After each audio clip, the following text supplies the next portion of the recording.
Okay guys, so today we're going to be installing our stabilizers for the rear here and this extra hitch attachment for accessories like our bike rack, pulling an extra trailer behind. But with these stabilizers, so they fully extend. I don't have two hands, but you press this lever in and these legs fold down so you can get the trailer level at any point that you want. And it's all on the inside, spring activated, so you just pull this out to fold it down.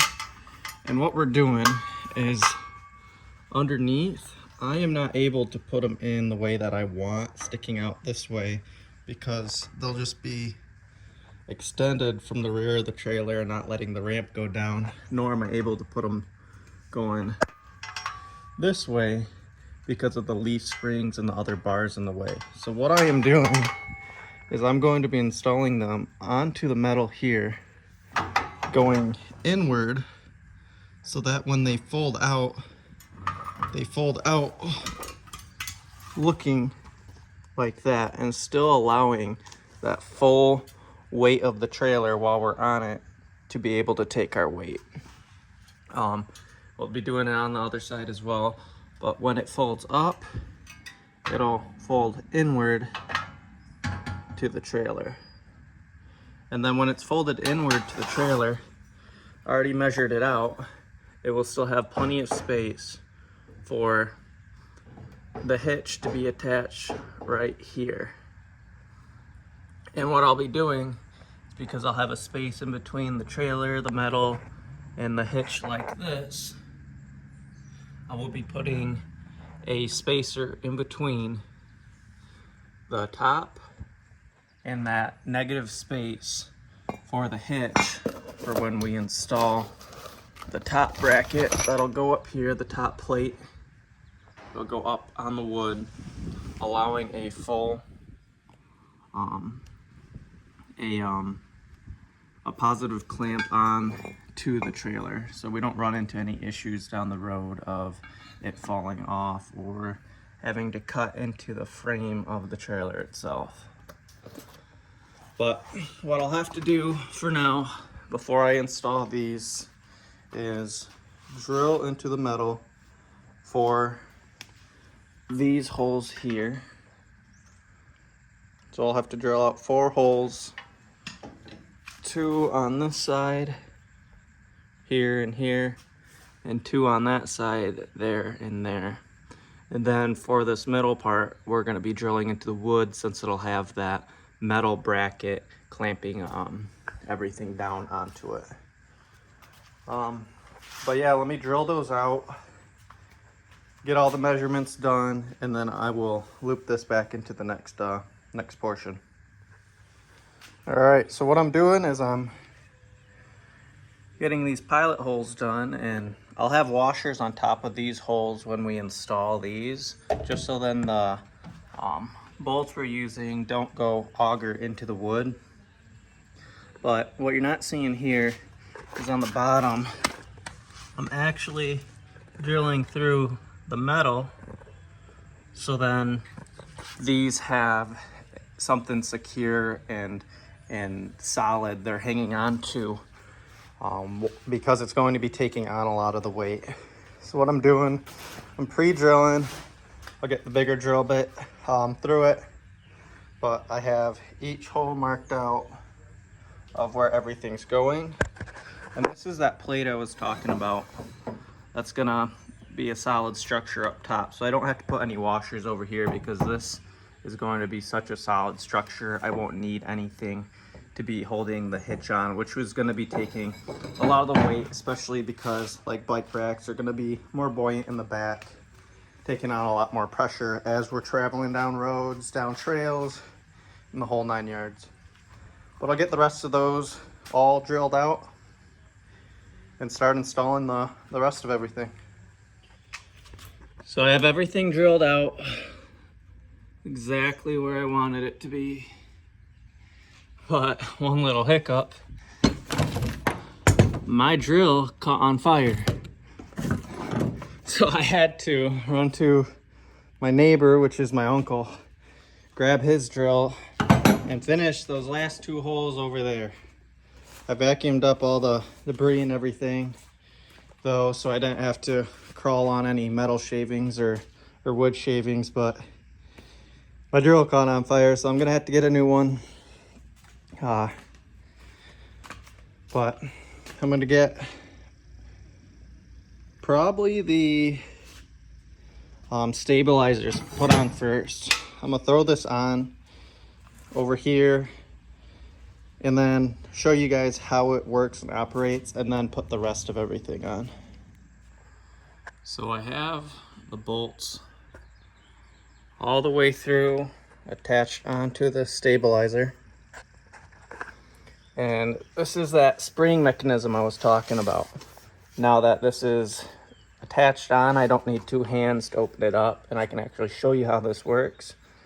So on the inside, there's a spring all the way down. You can barely see it, but you can see it attached on right here.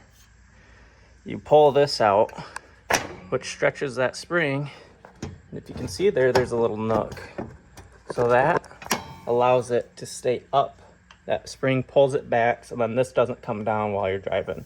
When you need this pulled down, you push out, pull down, and let it sink into that other little niche.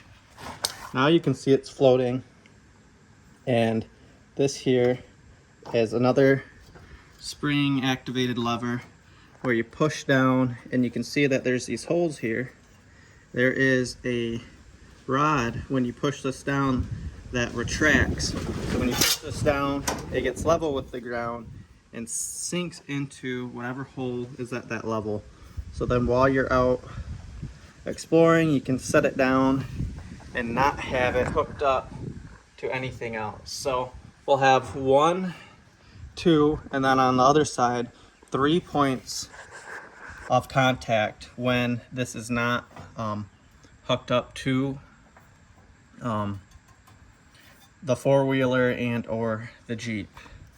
One thing that I will do is to get the tires off the ground, I will lower the front down so then the trailer isn't level with the ground but more angled downward, so then I can put these down further, set it level to the ground, and then jack it up with the hand crank over there, right there, which will raise this off the ground. And that'll be for if I have to tighten tires, switch them out, but more especially for when we are camping. So I'm gonna get the other one put on and then put the hitch on and wrap up the video after I show you everything on the final outlook of it. So we have everything installed. The hitch is on. The stabilizers are all set to go.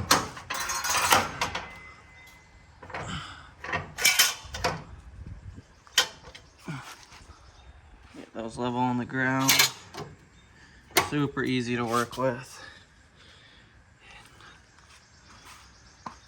So the way I did it with the stabilizers is the when I put them on, they do angle outward like this. So if you're looking on it, all the pressure is going to be pushing in, so outward on each side, which will make it a lot more suitable for us when we're hopping in and out of the tent up top. But the hitch, I'm going to be putting the bike rack on it, and I might throw the 3-wheeler up on it on the bed of the trailer just to get that finalized look of when we get everything situated and ready to be rock and rolling. But for now, I'll throw that on and show everything that we've done today. So I made some major miscalculations, and I think I see where I went wrong. So the 3-wheeler is not fitting in. It's overhanging. I tried flattening the tire to to get it down more so it could fit unders more. But if we look here, let me grab this right here. If we look here, this height in between is about 21 inches. And from here to up here is about 25 inches.